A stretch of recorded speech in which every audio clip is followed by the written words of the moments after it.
오늘은 말씀을 제목을 궁극적인 그림에 내 그림 그려넣기라 했는데 이게 약간 건방져 보여서 제목이, 그래서 제목을 바꾸겠습니다. 하나님께서 그리신 그림에 내 그림도 있을까? 하나님께서 그리신 그림에 내 그림도 있을까? 하는 그런 제목으로 말씀을 나누고자 합니다.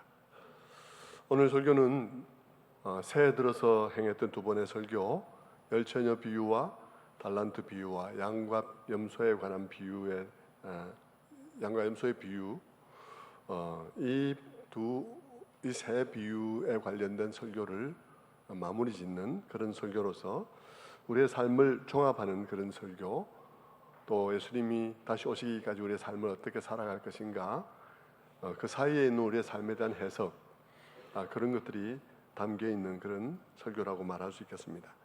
고난의 문제를 종합 정리하는 그런 내용이 될 수도 있겠고요. 또 내가 잘못하지 않고 당하는 고난, 그런 고난을 바라보는 시각에 대한 이야기일 수도 있겠습니다. 그래서 오늘 설교는 이 하나하나가 다 너무나 엄청난 것들이죠.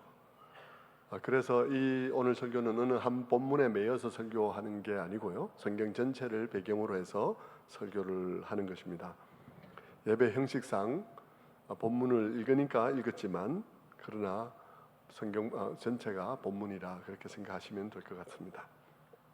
제가 오늘 이런 설교를 하게 된 것은 오랫동안 생각하면서 또 묵힌 그런 결과로 오늘 설교를 하게 되었습니다. 사역 내내 제 마음에 늘 마음 쓰였던 부분은 어려움을 겪는 성도들에 관한 문제였는데요. 우리의 삶에 어려움이 생기는 것은 너무나 당연한 일인데도 불구하고 우리 성도님들은 어떤 생각을 갖고 계실까 늘 궁금하고, 또 때로는 모습을 보면서 안타깝기도 했습니다. 고난이 왔다는 사실이 놀라움일까 아니면 담담함일까? 담담함이었다면 그것은 믿음일까 아니면 자포자기일까? 혹시 예수를 믿으면 어려움이 없을 것이라고 기대했던 것은 아닐까? 그렇다면 어려움이 생기면 믿음이 흔들릴 텐데, 아니면 예수 믿으면 어려움이 생겨도 좀 도우심을 통해서 쉽게 벗어날 수 있을 것이라고 믿는 것은 아닐까? 그렇다면 어려움이 오래 지속되어지면 견디기 어려울 텐데 하는 그런 생각을 하는 것이죠. 순종해서 선한 일을 하다가 어려움이 생기면 어떻게들 생각할까? 순종하다가도 어려움이 생길 수 있으니까 말이죠.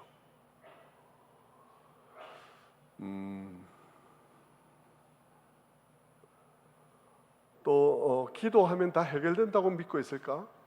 아니면 해결되지는 않아도 이기게는 하실 거야 라고 믿고 있을까? 기도하면 낫는 사람도 있지만 낫지 않는 사람도 있던데 어떻게 이해하고 있는 것일까? 세월호 사건은 어떻게 이해할까? 우크라이나 전쟁은 어떻게 이해하고 있을까? 하나님이 일으키신 건가? 어떤 건가? 이런 여러 가지 문제들, 어느 하나 결코 작지 않은 것들이죠. 이런 문제들에 대해서 얘기하고 싶은데 이 하나하나는 너무나 방대한 것이어서 짧게 말하기가 쉽지 않습니다. 그럼에도 불구하고 굳이 한 시간 안에 정리해서 말하려 하면 말이 너무 짧아져서 고통 중에 있는 누군가에게는 또 상처가 되기 쉽고, 또 누군가에게는 무심한 말이 되기 너무 쉽습니다. 그렇다고 아무에게도 상처를 주지 않게 이런저런 배려를 다 해가며 설교를 하면 설교가 한도 없이 길어질 것이라고 생각이 들어요. 오죽하면 팀 켈러가 고통에 관해서 책을 썼는데 그 책의 분량이 500페이지가 넘겠습니까? 여러분, 이 500페이지가 넘는 그런 내용들을 한 편의 설교에 담을 그런 능력이 없죠. 그렇다고 해서 몇 편으로 나누어 설교를 하면 우리가 그렇잖아요. 한 3주 전에 설교가 기억이 안 나니까 종합이 안 되는 거예요. 또 이걸 고통의 문제를 막 나누어서 얘기를 하면 그러면 이게 종합이 또 안 되고, 한 편으로 담으려니까 너무 분량이 커서 한 편에 담기시지 않고 굉장히 어려운 문제입니다. 그래서 제가 늘 고민하면서 하지 못하고 있다가 그럼에도 불구하고 오늘 설교를 1시간 내에 하기로 했습니다. 왜냐하면 그 모든 어려움에도 불구하고 고통의 문제는 우리들에게 좀 종합적으로 정리되어야 하기 때문인 것입니다. 살아가다 보면 여러 가지 고난을 만납니다. 제가 여러 가지 고난을 살아가다 보면 만난다고 말씀을 드렸지만, 그러나 어떤 사람들은 살아가다가 고난을 만나는 것이 아니라 고난 속으로 태어나기도 합니다. 태어나 보니까 온 가정이 빚더미일 수도 있습니다. 태어나 보니까 온 가족이 경제적인 문제로 서로 원망하며 등을 돌리고 있을 수도 있습니다. 태어나 보니까 나를 돌볼 부모가 없을 수도 있습니다. 자신은 어떻게 잉태되었는지도 모르는데 잉태되었고, 이유를 잘 모르지만 그것이 책임지는 형태였는지 어떤 건지 모르지만 어쨌든 외견상 아무도 책임지지 않는 것 같은 가운데 태어나는 것 같은 그런 상황도 우리들에게 있을 수 있는 것이죠. 어떤 사람은 태어나 보니까 북한이에요. 태어날 때부터 모든 진실로부터 차단당한 채 국가로부터 아무런 돌봄을 받지 못한 채 살아가기도 합니다. 그런가 하면 태어날 때는 별 문제가 없었는 것 같았는데 살아가면서 고난을 만나기도 합니다. 뜻하지 않은 교통사고로 평생 장애를 안고 살아가는 사람도 있고, 뜻하지 않게 건강검진하다가 암으로 밝혀지는 경우도 있죠. 어떤 사람은 아무 일 없이 길을 걸어가다가 고층에서 초등학생이 던진 벽돌에 맞아서 중환자실에 들어가서 나오지 못하는 경우도 있습니다. 많은 일들이 일어나죠. 많은 고난이 일어나고 있습니다. 그 모든 고난들이 이렇게 종류도 다양하고 많지만 두 가지로 딱 나눈다면, 하나는 내 탓으로 일어난 일과 나에게는 아무 책임이 없는데 일어난 일, 이렇게 나눌 수 있을 것 같아요. 내게 책임이 있는 일이야 누굴 탓하겠습니까? 내가 음주운전하지 말라고 하는데 내가 음주운전하다가 사고가 났는데 누굴 탓하겠습니까? 온 가족이 말리는데도 불구하고 눈에 콩깍지가 씌워서 그 사람과 결혼해서 생길 일, 누구를 원망하겠습니까? 은밀하게 회사의 돈을 유용하다가 발각되어서 사법 처리를 받게 된 경우 누구를 원망하겠습니까? 학생의 일은 공부야 라고 말하는데 공부해야 될 시기에 내내 놀다가 노는 것을 업으로 삼다가 기회를 다 놓쳐버린 것, 누굴 탓하겠습니까? 탓할 수 없이 오롯이 그 사람의 책임일 경우들이 많은 것이죠. 그런가 하면 여러분, 내게 책임이 없는데도 내게 어떤 나쁜 일이 일어나는 경우도 있습니다.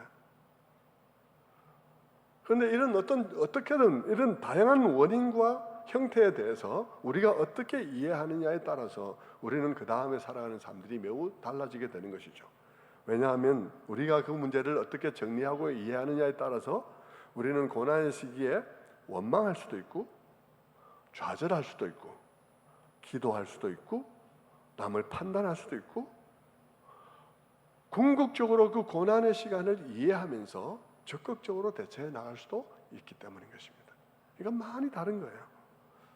그러므로 고난에 대해서, 내게 일어나는 이 고난에 대해서 통합적으로 이해하는 일은 매우 중요한 것입니다. 그래서 저는 오늘 이 설교를 하려고 하는 것이죠. 고난에 대해서 좀 체계적으로 정리하고, 더 나아가 지금 나아가는 우리가 지금 살아가는 이 시간이 그분의 목적과 어떤 관계가 있을까까지도 한번 정리를 해보려고 하는 것입니다. 개인적으로 저는 고난의 시기에 사람들이 너무 성급하게 하나님이 징계하신다라고 해석하는 것에 대해서 찬성하지 않습니다. 성급하게라는 말을 제가 붙였습니다. 그러니까 하나님께서 징계하는 일이 있을 수 있고요, 저는 제 생애 속에서도 보았고요, 우리 아버님의 생애 속에서도 보았어요. 그런데 제가 그것을 성급하게 막 입에 줄줄이 달고 있는 사람들, 무슨 일이 나쁜 일만 일어나면 이건 이래서 그래 저건 저래서 그래 하면서 이렇게 하나님의 징계로 늘 해석하는 그런 사람들에 대해서 저는 찬성하지 않는다는 것입니다. 그런데 여러분, 이렇게 찬성한다 찬성하지 않는다는 말도 함부로 하면 안 되는 것입니다. 그냥 그렇게 하면 안 될 것 같아, 그렇게 하면 기분 나쁘잖아, 틀릴 수도 있잖아, 뭐 이런 종류의 것으로 말을 하면 안 되고요. 그래 찬성한다 안 한다도 성경적인 근거에 의해서 말을 해야 되는 거예요. 성경적인 근거를 대면서 얘기해야 되거든요. 그렇다면 어떤 비극에 대해서 성급하게 하나님의 진노라고, 하나님 그분의 징계라고 해석하는 것에 대해서 찬성하지 않는 성경적인 근거는 뭘까요?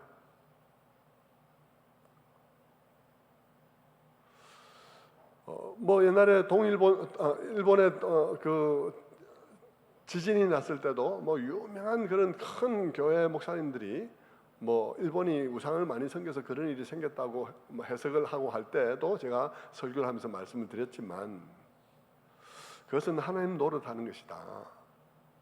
하나님은 징계하시는 건 맞지만 이게 바로 징계다라고 말하는 것은 다른 문제다. 이게 바로 징계라고 한다는 것은 점쟁이 노릇을 하는 것이고, 하나님은 징계하시는 하나님이라고는 일반적인 원리를 말하는 것은 가르치는 것이다. 가르치는 것과 점쟁이 노릇하는 것은 다른 문제니까 구분하시라고 제가 그때도 말씀을 드렸죠. 자, 어쨌든 이렇게 징계를 하나님께 징계하신다, 이게 징계야, 이런 것을 입에 달고 다니는 사람들에 대해서 제가 반대하는 이유는 크게 두 가지인데요. 첫 번째는 성경을 보면 하나님이 어떻게 소개되냐 그러면 늘 오래 참으시는 분으로 소개되고 있다는 것입니다. 성경에서 하나님은 늘 오래 참으시는 분이에요. 구약 성경을 보십시오. 하나님께서는 늘 오래 참으시는 분이십니다. 아브라함에 대해서 하나님께서는 오래 참으셨습니다. 야곱에 대해서 오래 참으셨습니다. 얼마나 참으셨을까요? 그의 생애 전체를 참으셨습니다. 이스라엘 백성들에 대해서도 오래 참으셨습니다. 얼만큼 참았을까요?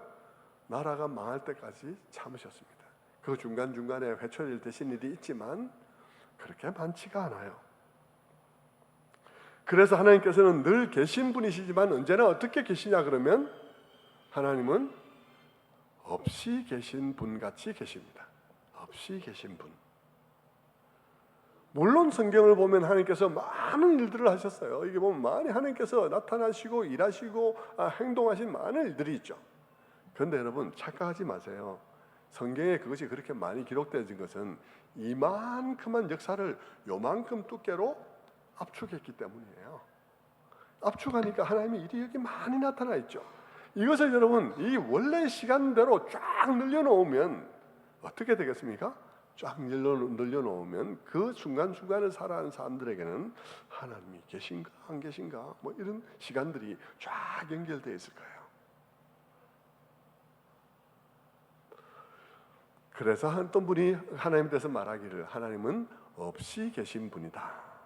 늘 안 계신 분 같이 계신 분이다 라고 말할 만큼이나 하나님께서는 우리의 삶 속에 그렇게 관계하고 계시다는 것입니다.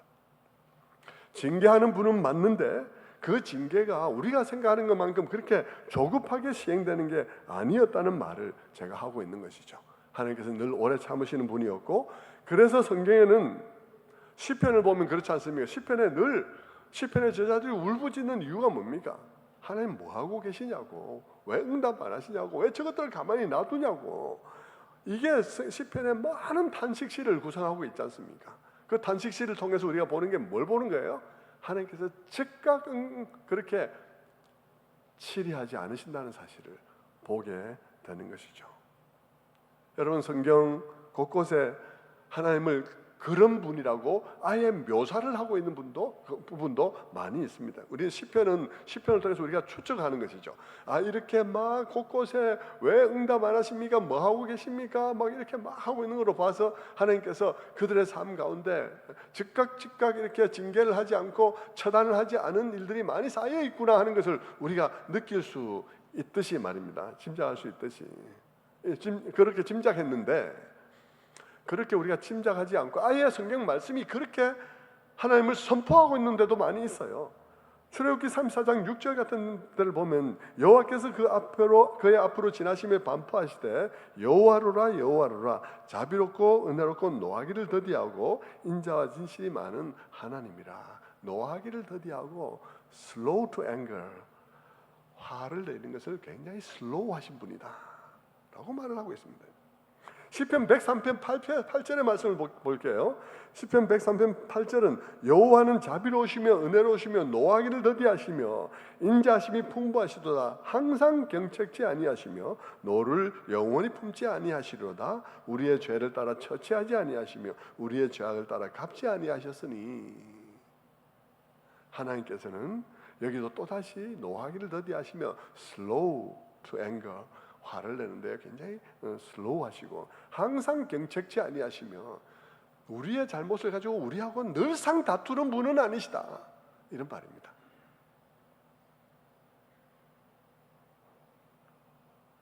징계하는 분은 맞는데 성급하게 회초리를 드는 분은 아니라는 말씀을 하고 있는 것이죠. 여러분, 구약에서만 그런 게 아닙니다. 신약의 예수님도 그러셨어요. 예수님이 그렇다는 사실은 굉장히 중요한데요. 왜냐하면 예수님은 아버지를 보여주시는 분이기 때문에 그래요. 빌립에게 예수님께서 말했죠. 요한복음 14장 9절 말씀에 빌립아, 내가 이렇게 오래 너희와 함께 있을 때 네가 나를 알지 못하느냐? 나를 본 자는 아버지를 보았거늘 어찌하여 아버지를 보이라 하느냐라고 말씀하셨을 만큼 예수님은 아버지를 나타내는 분인데 예수님이 어떻게 행동했냐? 보면 알 수 있다는 것입니다. 예수님은 제자들을 향해서도 엄청 오래 참으셨고요.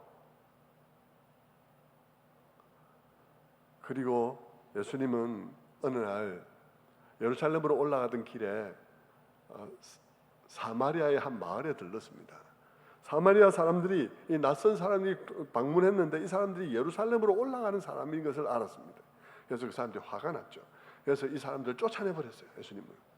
그러니까 베드로와 요한이 화가 나서 말합니다. 누가복음 9장 54절에 뭐라 말하나요? 주여, 우리가 불을 명하여 하늘로부터 내려 저들을 멸하기를 원하시나이까? 그랬습니다. 여러분, 불을 내려서 하늘로부터 불을 내려서 저들을 멸하시기를 원하시나이까? 예수님이 어떻게 반응했을 것 같아요? 성경은 말씀하시기를 제자들을 꾸짖으셨다. 그리고 뒤도 돌아보지 아니하시고 다른 마을로 가셨습니다. 여러분, 예수님이 꾸짖었다고 되어 있는 부분은 복음서에서 별로 많지가 않아요. 여러분이 생각하는 대부분 예수님이 꾸짖었을 것이라고 생각하고 읽는 대목들은 대부분이 말씀하셨다고 되어 있습니다. 그런데 꾸짖으셨다고 되어 있어요. 여기 예수님이 어떤 생각을 가지고 있다는 것입니까? 야, 이놈들아, 그만한 일에 불이 내렸으면 너희는 어떻게 됐을 줄 아냐? 이래, 이놈들아, 이 말을 하고 있는 거죠. 그만한 일에 불 내렸으면 너희들은 어떻게 됐을 것 같냐? 이 말을 하고 있는 것입니다. 예수님은 또 예루살렘 성을 보면서 탄식하셨습니다.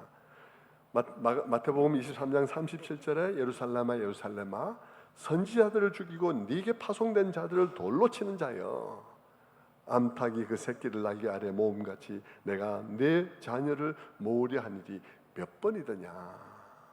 그렇게 선지자를 죽이고 그렇게 그래도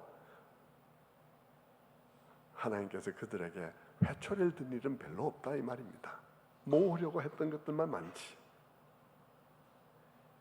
성도 여러분, 저는 여러분들이 하나님을 성경이 말씀하시는 대로 알게 되기를 원합니다. 여러분 마음대로 생각하지 마시고요. 지금까지 여러분이 너무 쉽게 이렇게 성경이 말하고 있는 내용, 징계 이런 다 이런 여러 가지를 다 조합을 잘 이루어서 균형지게 이해하지 않고 함부로 말했던 것에 대해서 회개하십시오. 그리고 여러분들이 성경이 말하고 있는 방식으로 인생을 알고 성경이 말하는 방식으로 하나님을 알기로 작정하셔야 됩니다. 그래야 돼요. 여러분 마음대로 막 생각할 게 아니에요. 신약 성경에서 또 보죠. 마태복음 24장 25장에 있는 세 비유를 우리가 살펴보았지 않습니까? 종말에 관한 비유였어요. 그때 달란트 비유에서 예수님이 자기를 비유해서 말하고 있는 달란트 비유에서의 그 주인은 어떤 주인이었나요? 그 주인은 소중한 것을 다 종들에게 맡기고 먼 나라로 가서 오랫동안 오지 않은 주인이었습니다.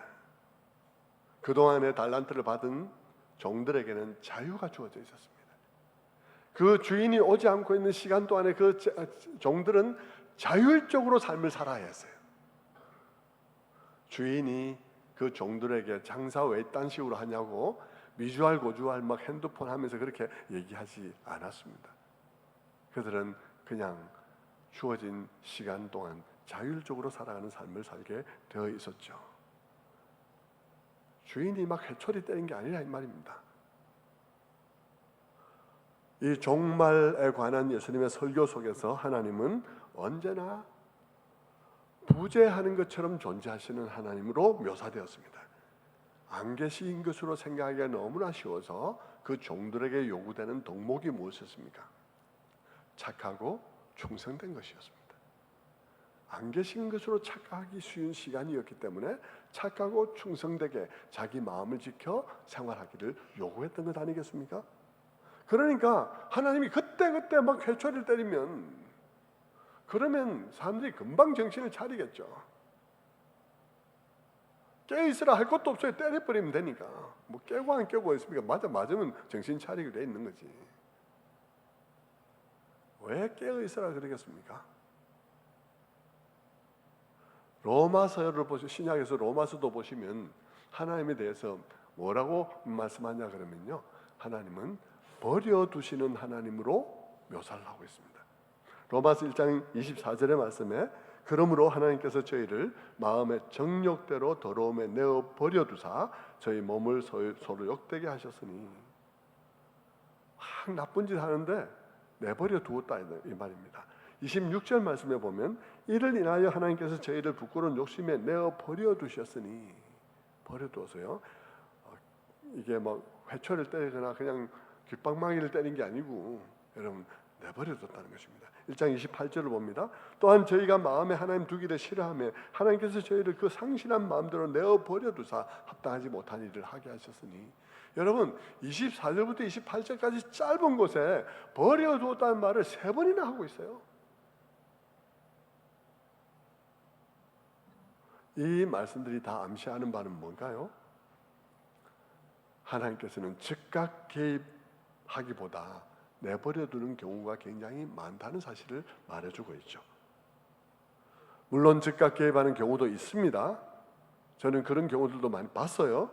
그럼에도 불구하고 더 자주 하나님께서는 내버려두는 경우들이 많다는 사실을 기억해야 하는 것입니다. 그러므로 여러분, 성경이 말하고 있는 이런 말씀들은 당연히 우리에게 일어나는 고난을 이해하는 데에 영향을 끼쳐야 되는 것이죠. 우리에게 일어나는 고난에 관한 일들을 이런 말씀들의 참고로 생각해야 되는 것이, 무조건 하나님께서 때린 거야, 너 전에 그러더니 그런 거야, 이렇게 말한 건 말이 안 된다 이 말입니다. 그런 짓들을 하지 마시라 이 말입니다. 서로가 서로에게 그런 짓을 하지 마시고, 우리가 정말 성경대로 우리가 하나님에 관한 우리의 이미지들을, 그리고 우리의 믿음들을 형성해야 하는 것입니다. 그렇다면 여러분, 우리는 고난을 어떻게 바라보아야 하는 것일까요? 우리가 그렇게 생각하고 하나님께서 그렇게 때리시는 일을 자주 하지 않더라고 생각하고, 그럼 고난을 한번 들여다보자, 고난이 어떻게 일어나는가 하고 고난을 들여다보면요, 우리에게 일어나는 고난의 대부분은 우리가 자초한 것이라는 사실을 알 수가 있습니다. 하나님께서 징계를 할 필요도 없어요. 우리가 그걸 선택한 경우들이 너무 많아요. 하나님께서 징계할 필요도 없이 내버려두면 고통이 되는 경우들이 너무나 많은 거예요. 그러니까 여러분, 우리가 겪는 고난 중에는 원망을 하등의 이유가 없는 경우들이 너무나 많습니다. 그렇다는 사실을 우리가 기억해야 되는 거예요. 우리는 하나님께서 우리에게 일어나는 고난에 대해서 하나님께서 너를 징계하는 거야 라고 말하는 데서 제가 반대한다고 말씀드렸고, 그렇게 쉽게 말하는 것에 대해서 반대한다고 말씀드렸고, 그런 이유로서 제가 성경은 오래 참으시는 하나님이라고 늘 말씀하고 있고, 또 우리의 고난을 들여다보면 우리가 자초한 경우들이 너무 많다는 사실을, 대부분이라는 사실을 제가 말씀을 드렸습니다. 또 한 가지 우리에게 일어나는 고난을 너무 성급하게 하나님께서 징계하시는 것이냐, 하나님께서 이런 일을 일으킨 거야 라고 말하지 않아야 되는 근거는, 성경적 근거는 뭐냐 그러면요, 성경이 처음부터 우리 인생을 낙원에서 쫓겨난 삶이라고 말하고 있다는 것입니다. 처음부터 성경은 우리들에게 우리가 낙원 밖에서 살고 있다는 사실을 말하고 있다는 거예요. 물론 우리에게 주신 축복이 다 취소되거나 그 축복이 박탈당했다는 말은 아닙니다. 그래서 축복은 여전히 유지되고 있긴 하지만 그 축복마다 뒤틀리고 죽음의 고통이 막 들어와 있는 거예요. 축복마다. 결혼이라는 이 부부라는 관계는 너무도 주신 좋은 행복이고 축복임에도 불구하고 부부 관계 속에 고통이 들어와 있는 거예요. 자식을 출산하는 문제는 너무나 큰 축복임에도 불구하고 그 출산 속에 생명을 걸어야 되는 아픔이 들어와 있는 것입니다. 그런 위험이 들어와 있는 거예요. 노동이 축복이지만 그러나 그 노동 속에 너무나 비효율적인 것들이 그런 게 들어와 있어가지고 몸이 마모되도록 수고해야 간신히 먹고 사는 일들이 일어나게 된 것이죠. 땅도 여러분 우리에게 먹거리를 내어주도록 처음부터 만들어진 거잖아요. 식물을 내라 해서 냈잖아요. 먹고 살 수 있게. 근데 먹거리를 내어서 우리의 생존을 지탱해 줘야 되는 땅도 저주가 들어와서 가시와 은근키를 내는 거예요. 고통을 만들어내는 거예요. 땅이 쩍 벌어지는 거예요. 그리고 흔들리는 거예요. 지진과 쓰나미가 일어나는 것입니다. 성경은 처음부터 이렇게 얘기를 하면서 우리에게 신낙원의 얘기를 하고 낙원의 잃어버린 것 삶에 대해서 얘기를 하면서 성경은 결코 처음부터 우리가 착하게 살면 해피엔딩 할 거라고 마지막이 좋을 것이라고 말씀하고 있지 않다는 거예요. 성경은 결코 우리가 착하게 살면 어려움이 없을 거라고 말하지 않습니다. 오히려 성경은 우리들에게 우리가 아무리 착하게 살아도 죽음은 오며 죽음이 오기 위해서 죽음으로 결말짓기 위해서 죽음의 그림자가 우리를 어느 시기가 되면 덮어오는 것이죠. 노화와 같은 이런 일들이 뭐 관절이 삐거덕거리다든지 아니면 우리 신장이 어쩌다든지 아니면 폐가 어떠다든지 이러면서 일이 나타나게 되는 것이죠.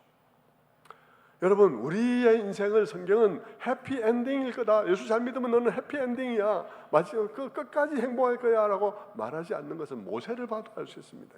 모세는 시편 90편에서 우리의 인생은 연수가 70이요 강건하면 80이라도 그 연수의 자랑은 수고와 슬픔뿐이라고 모세가 그렇게 얘기를 했잖아요. 여러분 모세마저도 그랬다는데 여러분 뭘 기대하세요? 죽을 때까지 편안하기를 기대하십니까?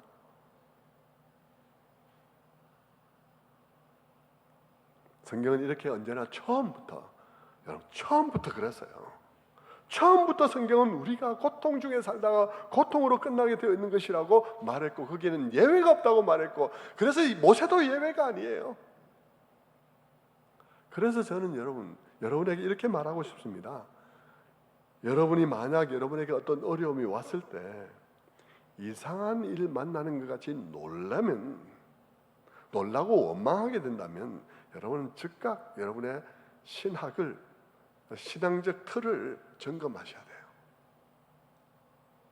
원망할 수도 있는데요. 가끔 잠시 어쩌다 원망할 수 있는데 그것도 막 성숙해지면 다르게 반응하게 되겠죠? 생각해야 되는 거예요. 점검해야 되는 것입니다. 내가 내 인생을 어떻게 생각하고 있을까? 성경적으로 생각하고 있을까? 성경이 말하고 있는 방식으로 나는 내 인생을 생각하고 있을까? 아니면 성경하고는 전혀 다른 방식으로 나는 생각하다가 지금 원망하는 것은 아닐까? 생각을 해야 되는 거예요.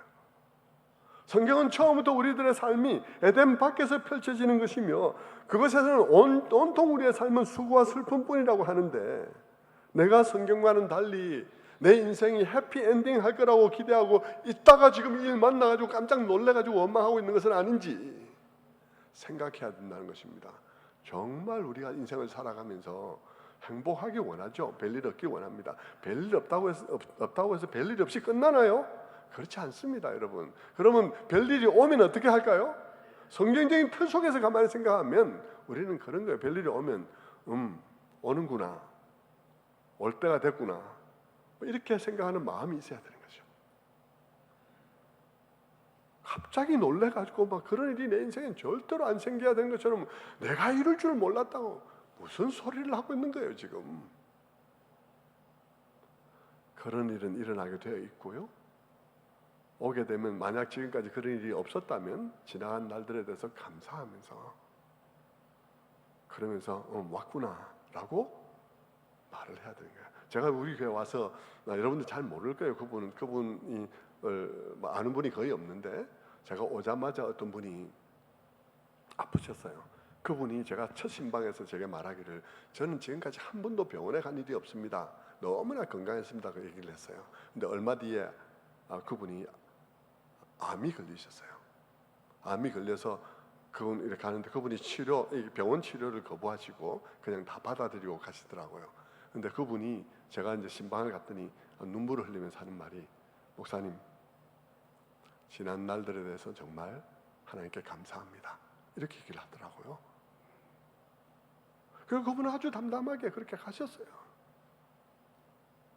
저는 그걸 보면서요 틀이 잡혀 있어야 된다고 생각하는 거죠. 내게 이런 일이 일어날 줄 몰랐다. 나도 이렇게 될 줄 몰랐다. 이런 소리 하지 마시고요. 우리 인생은 그런 거예요. 그리고 우리는 성경적으로 성경이 말하는 논리를 따라 내 인생을 이해하는가도 봐야 되지만 또한 성경이 말하는 방식으로 나는 하나님도 이해하고 있는지도 또한 점검해 봐야 하는 거예요. 내가 성경이 말하고 있는 것과는 전혀 다르게 일반적으로 수많은 종교인들이 생각하고 있는 것처럼 하나님을 내 인생의 행복을 위해서 존재하고 있는 분으로 여기고 있지는 않은지, 그래서 수많은 타 종교인들이 생각하고 있는 것처럼 우리의 삶을 보호하고 지켜주고 소원을 이루어주기 위해서 존재하고 있는 분이라고 생각하고 있는 것은 아닌지, 그래서 걸핏하면 왜 나에게 이것을 안 지켜주냐고, 왜 이런 일이 내게 일어나게 하냐고 원망하고 있지 않는지 생각해 봐야 하는 것입니다. 그럴 때마다 우리는 내가 가지고 있는 하나님에 대한 생각이 성경에 따른 것인가, 성경의 논리에 따른 것인가 생각해 봐야 되는 것입니다. 저는 여러분들이 모두가 다 내 인생에 대해서 또 하나님에 대해서 성경의 논리를 따라 이해하셔야 돼요. 그렇지 않으면 여러분 어떤 교회에 가서 뭐 그럴싸한 소리를 들어도 아무 소용이 없어요. 왜냐하면 그건 성경이 아니기 때문에. 성경이 아니에요. 성경이 말씀하시는 대로 하나님을 이해해야 되는 것이죠. 성경이 말하는 논리를 따라 우리가 안다면 대부분의 경우 우리는 하나님을 원망할 수 없습니다. 왜냐하면 성경은 처음부터 우리의 삶은 수고와 슬픔뿐인 에덴 밖에서의 삶이라고 말하고 있거니와 더더군다나 우리에게 닥치는 수많은 고난들은 거의 대부분이 우리가 초래한 것이기 때문에 그렇습니다. 그렇다면 여러분, 자 이제 이렇게 생각해 보죠. 그러면 우리들을 어떻게 하라고 지금 이 얘기를 하는 거예요? 그게 네 탓이니까 그냥 아무도 원망하지 마라. 그리고 네 탓이 아니라 할지라도 원래 우리 인간은 전부 다 에덴 밖에서 사는 것이니까 원망하지 마라. 그래서 자포자기하라 이런 말을 제가 하고 있는 건가요? 아니요.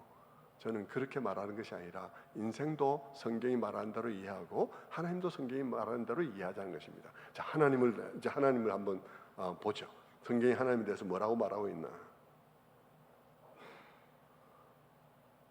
성경은 하나님에 대해서 인간이 원래 그렇게 고통스러울 수밖에 없기 때문에, 원래 에덴 밖에서 살고 있기 때문에, 그리고 원래 우리가 어리석어서 고통에 고통을 더하고 있기 때문에 우리를 그런 자리로부터 구원하기 위해서 그것을 간절히 원하고 계신 분이 하나님이라고 말하고 있는 거예요. 그게 하나님이에요. 그것이 비록 아담의 죄의 결과이든 아니면 내가 잘못된 선택의 결과이든 상관없이 내가 처해 있는 그 모든 고통과 헤어날 수 없는 그 자리로부터 우리를 구원하기 원하시는 분, 그분을 하나님이라고 소개하고 있는 것입니다. 그것이 성경이 말하고 있는 하나님이에요.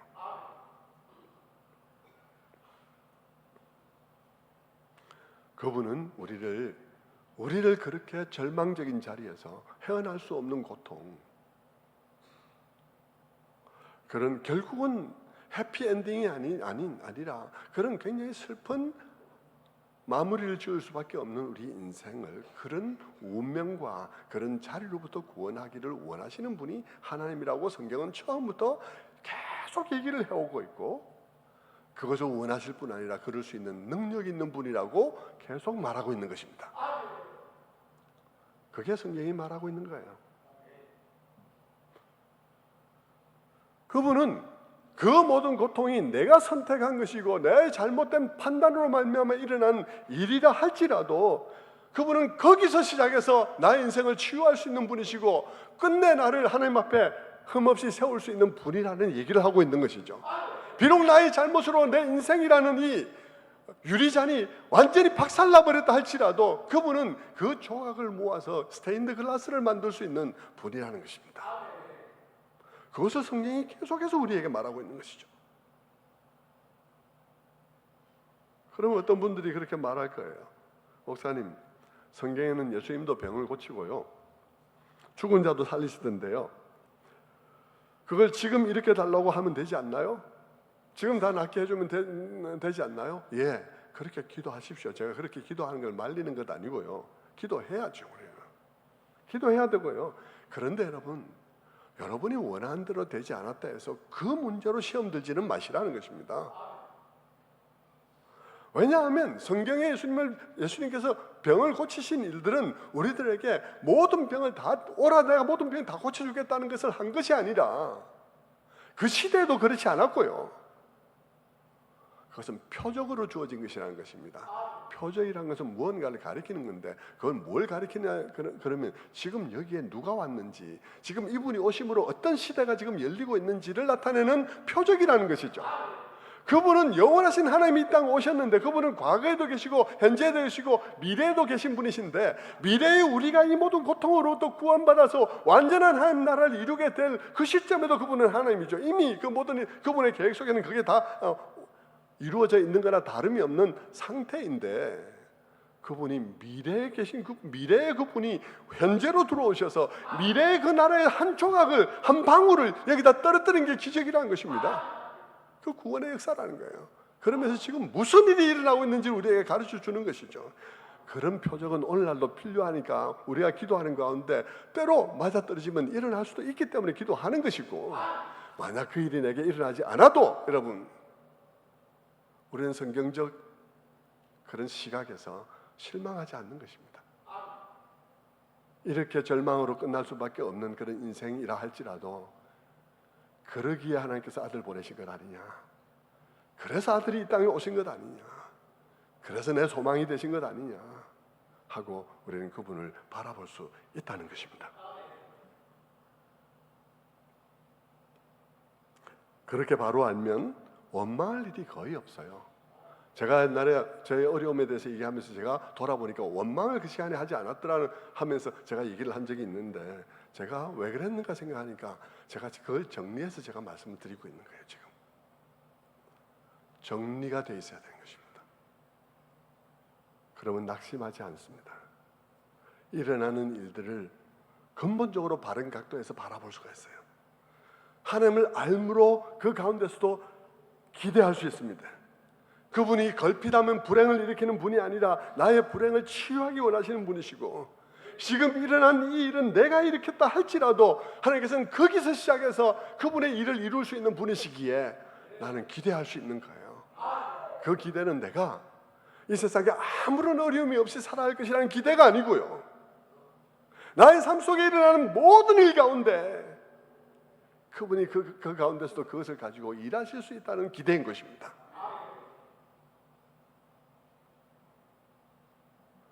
우리에게 있는 고통 중에서는 정말 가다가 유탄 돌이 날라와서 맞아가지고 죽는 경우도 있고, 쇠붙이가 날라와서 부상당하는 경우도 있고, 여러 가지 일들이 있지만 다 제가 이게 다 설명하기는 좀 어려우니까 일단 요만큼만 얘기하고, 오늘 제가 정말 여러분에게 말씀드린 정말 중요한 얘기를 말씀드리려 하는데, 말씀드린 대로 이 거대한 것을 한 설교에 담기 때문에 조금만 더 하겠습니다. 여기 한 가지 더 할 것은 우리가 순종했는데도 어려움이 올 수 있다는 거예요. 순종해서 선한 일을 도모했는데도 불구하고 그것이 나에게 큰 어려움이 되는 경우들도 있을 수 있습니다. 그럴 때 여러분은 어떻게 하시겠습니까? 하는 것입니다.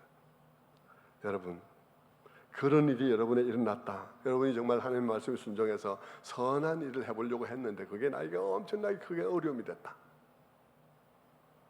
하나도 놀라지 마십시오.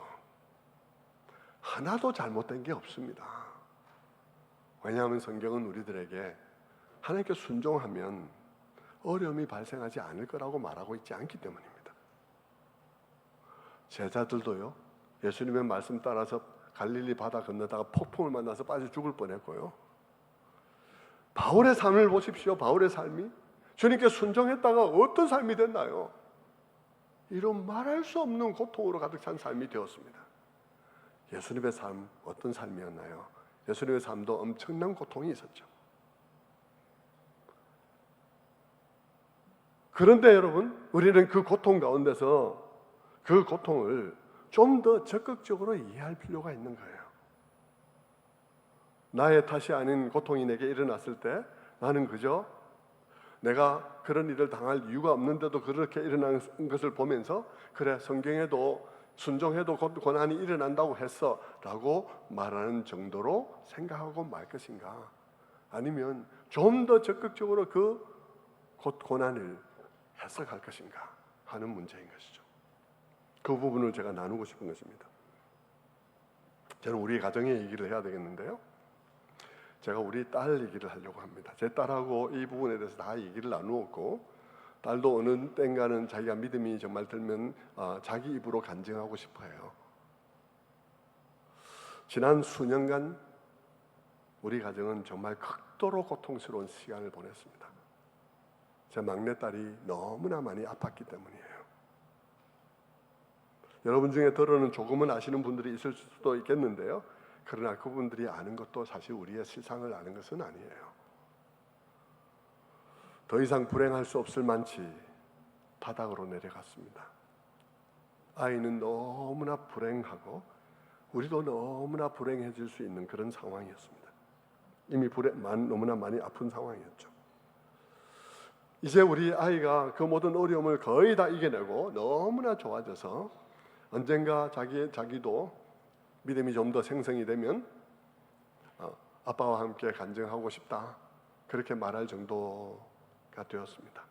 그러나 그동안 저희들은 거의 죽음이었습니다. 제가 앞에 나와서 예배를 드리기 전에 속으로는 울고 있었으니까 맨날. 제가 며칠 전에 우리 아이가 저에게 물었습니다. 엄마 아빠는 그 어려운 시간을 왜, 그리고 무슨 힘으로 견딜 수 있었습니까? 라고 물었습니다. 그리고 자신이 그렇게 엄마 아빠의 인생을 아프게 하고 불행하게 하고 어떻게 보면 인생 그 자체를 파괴해버리고 있는 것 같았는데 그것을 왜 견디셨는지, 왜 그러셨냐고 그렇게 물었습니다. 자기는 이해가 안 된다고요. 그래서 대답했습니다. 바로 이 지점이 하나님 없이는 설명이 안 되는 부분이야. 왜 그랬다고 묻는다면 하나님 없이는 설명이 안 되는 부분이야. 너 왜 그랬냐고 내가 물었니? 그 왜 그랬냐면 하나님이 우리에게 너를 끝까지 책임지고 하나님 앞에 데리고 오라고 말씀하시니까 그랬어. 마지막 날 그날에 너희가 영은이와 함께 와줄 수 있겠니? 라고 말씀하시기 때문이지.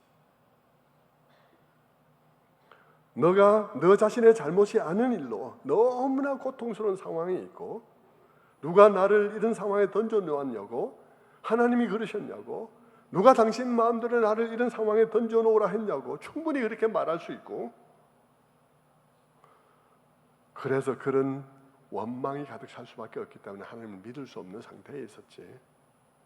그러니까 하나님께서 너를 좀 붙잡아 주라고, 그리고 부탁한다고, 그리고 그날에 영은이와 함께 내 앞에 나타나 주지 않겠냐고 말씀하시니까 우리가 그런 그 나를 견딘 거야.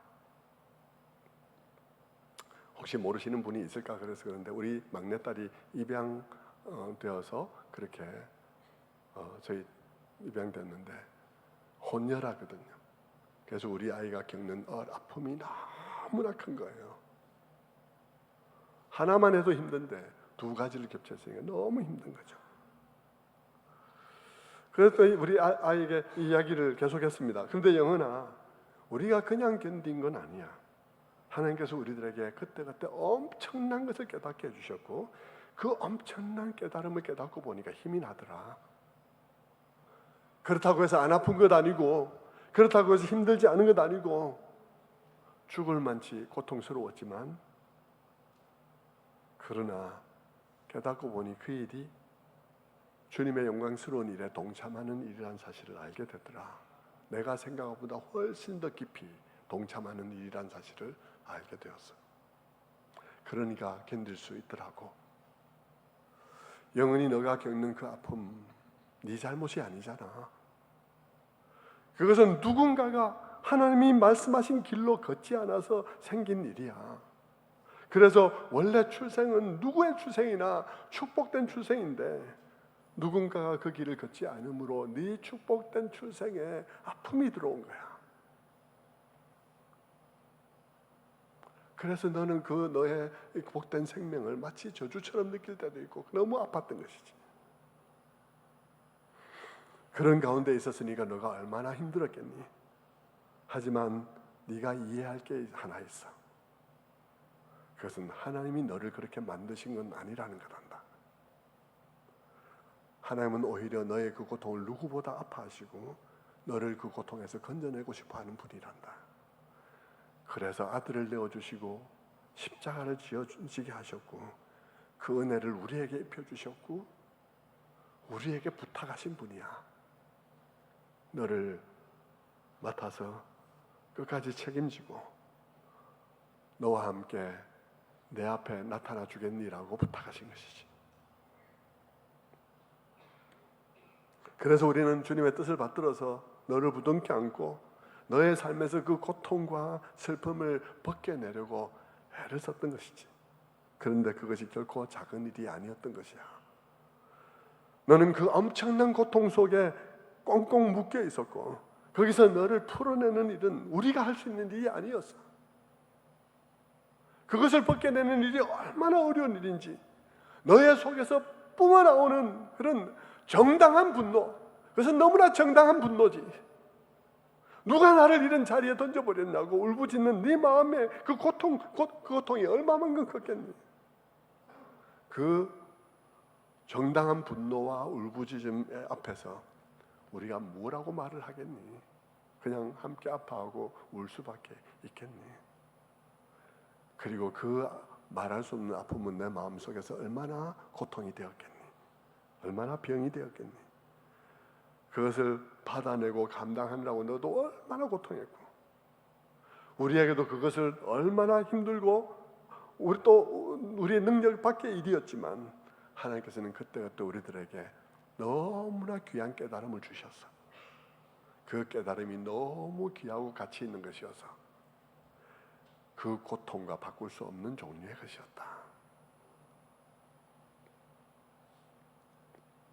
이 세상에는 너의 일뿐 아니라 사람들이 하나님의 길에 따르지 않음으로써 만들어낸 고통들이 너무나 많아. 세월호도 그렇고 전쟁도 그렇고 너무나 많지. 그런데 하나님은 그 문제를 해결하기 원하시는 분이잖아. 그것을 일으킨 분이 아니고.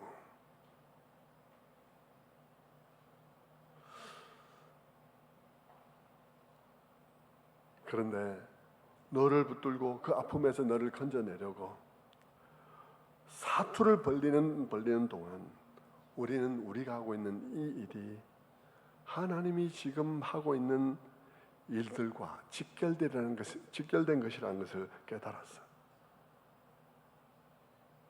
그렇기에 우리가 너를 이렇게 하는 것, 이렇게 견디며 함께하고 너를 그 상처로부터 회복해서 하나님 앞에 나오게 하는 이 모든 일들이 정말 그분이 하시는 일에 동참하는 것이라는 사실을 깨달았단다. 그분이 하시는 그 많은 일들은 곳곳에서 일어나고 있는데 우리뿐 아니라 선교사님들과 많은 그리스도인 자원봉사자들을 통해서 지금도 이 일은 일어나고 있는 거야. 그 중에 너의 아픔을 하나님께서 우리들에게 맡긴 것이지.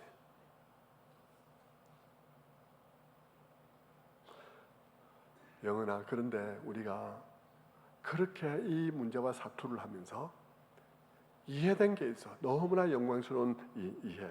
그것은 장차 되어질 일들에 관한 일들이야. 이 일 중에 우리가 깨달은 그것은 우리가 이렇게 이 일을 살아가면 마지막 날 그날에 주님께서 영광 중에 나타나실 때 그분이 그 옛날부터 그 인간의 역사의 마지막 날까지 완성시키고자 했던 그분의 계획의 그림들이 또렷한 그림으로 함께 나타나게 될 터인데 그분이 완성하신 그 그림 속에 우리가 그린 그림도 있을 것이라는 사실이야. 그분이 영광스럽게 임할 때 그분과 함께 그분이 이루시고자 했던 그 구원의 놀라운 계획이 무엇이 있는지가 한 폭의 그림처럼 나타날 때 그 안에 우리가 눈물을 흘리며 인생길을 걸어가면서 그린 그 그림이 그 한 부분을 차지하고 있다는 사실을 발견하게 된다면 그것은 우리들의 가장 큰 영광과 기쁨이 될 것이다. 나는 그렇게 믿고 그것이 우리로 하여금 모든 것을 견뎌나올 수 있게 해준 거야. 그러면서 아울러 우리가 발견한 것은 이것이란다. 모두들 인생의 의미가 뭐냐고 말하고 막 기웃거리고 방황하고 하지만 인생의 의미는 그 그림과 분리되어서는 어디서도 발견할 수 없다는 것이지. 이 땅에서 내가 얼마나 부자로 살았는지, 이 땅에서 나는 어떤 직업을 가졌고 직책이 무엇이었는지, 내가 이 땅에서 얼마나 값비싼 아파트를 가지고 살았는지, 그 모든 것들은 그날의 그 영광스러운 그림 앞에서는 너무나 누추한 것이야.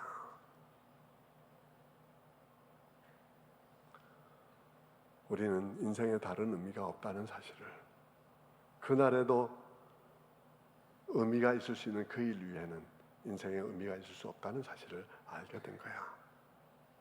세상에 수많은 진화론자들, 최재천 교수, 유시민, 무슨 물리학자, 무슨 사람 다 나와서 유튜브로 인생의 의미를 발견할 수 없다고, 실망스럽지만 인생의 의미를 발견할 수 없다고 요딴 소리를 하고 있지만 아니야. 그 그림이 없다면 우리 인생에는 의미가 없어. 그리고 그 그림과 관련이 있을 때만 우리 인생에 의미가 있다는 사실을 우리는 발견하고 우리는 너무 감사하고 주님 오실 그날 완성된 그 그림 속에서 너와 우리가 그린 그 그림이 거기 있을 것을 기대하고 있단다. 그렇게 우리 영은이에게 말해주었어요. 성도 여러분, 우리는 연초에 들어와서 열처녀 비유, 달란트 비유, 양과 염소의 비유를 들었는데 그 비유가 바로 이 얘기예요. 그 비유가 바로 이 얘기라는 것이죠. 아울러 제가 이 말씀을 드리고 한 가지를 부탁을 드릴게요. 우리 영은이를 교회 안에서 보거든 영은아 돌려 세워서 반갑다 어쨌다 이렇게 하지 마시고요. 그냥 영은이 하는 정도로만 끝내주시면 좋겠어요. 어떤 사람들은 그렇게 위로한다고 이런 말 저런 말 막 보태는데 여러분, 그런 얄팍한 말에 위로를 받을 수 있는 정도의 깊이에 있는 애가 아닙니다. 오히려 그런 얄팍한 말에 더 고통받을 수 있거든요. 저는 여러분들이 이런 이야기, 이 얘기는 모두 다 우리 딸하고 다 얘기를 요즘 다 많은 얘기를 하면서 얘기를 나눈 얘기고 지 입으로도 말하고 싶은 얘기들을 제가 말씀을 드린 거기 때문에 그런데요. 여러분이 이렇게 우리 아이를 대할 때 그냥 잘 아시는 분은 그럼 반갑다는 정도, 그렇지 않으면 그냥 눈인사만 하고 지나가 주시면 좋겠고요. 그냥 걔를 세워서 네가 이랬다며 저랬다며 이런 얘기를 하는 것은 정말 아니거든요. 그렇게 하지 않아 주셨으면 좋겠다는 것입니다. 말씀을 맺겠습니다. 사도 바울은 오늘 골로새서 1장 24절에서 내가 이제 너희를 위하여 받는 괴로움을 기뻐하고 그리스도의 남은 고난을 그의 몸된 교회를 위하여 내 육체에 채우노라. 사도 바울은 그 구원받는 자들을 위하여 받는 괴로움이 있다고 말을 하고 그것을 기쁨으로 바뀌었다라고 말을 하고 있습니다. 그리고 그리스도의 남은 고난을 내 육체에 채우겠다고 말했습니다. 그리스도께서 무슨 고난을 남겨놓았겠습니까? 무엇이 미흡해서 남겨놓았겠습니까? 생각해 보면 그래요. 대속의 고난은 주님이 다 이루셨어요. 우리는 아무것도 할 수가 없어요. 그런데 여러분, 대속의 고난을 근거로 해서 누군가를 그 고통 속에서 그 죄와 고통과 죄의 결과의 사슬에 묶여있는 누군가를 풀어서 그 마음의 상처를 치유해서 그래서 그를 데리고 예수님 하나님 앞에 데리고 가는 수고는 우리가 해야 되는 것이죠. 그것은 주님께서 십자가 뒤에 남겨놓은 고난인 것입니다. 그 고난을 사도 바울은 기쁘게 감당한다고 말하고 있습니다. 성도 여러분, 여러분에게 그런 고난이 있습니까? 여러분은 그런 고난을 자원하십니까? 저는 여러분들에게 그와 같은 자원함이 있고 그런 삶이 있어서 여러분의 생애가 그 앞에 누추한 것들로 가득 차지 않고요, 그날의 그 그림 속에 여러분이 살아가는 인생의 한 부분이 그 그림 속에 들어있게 되기를 주님의 이름으로 축원합니다.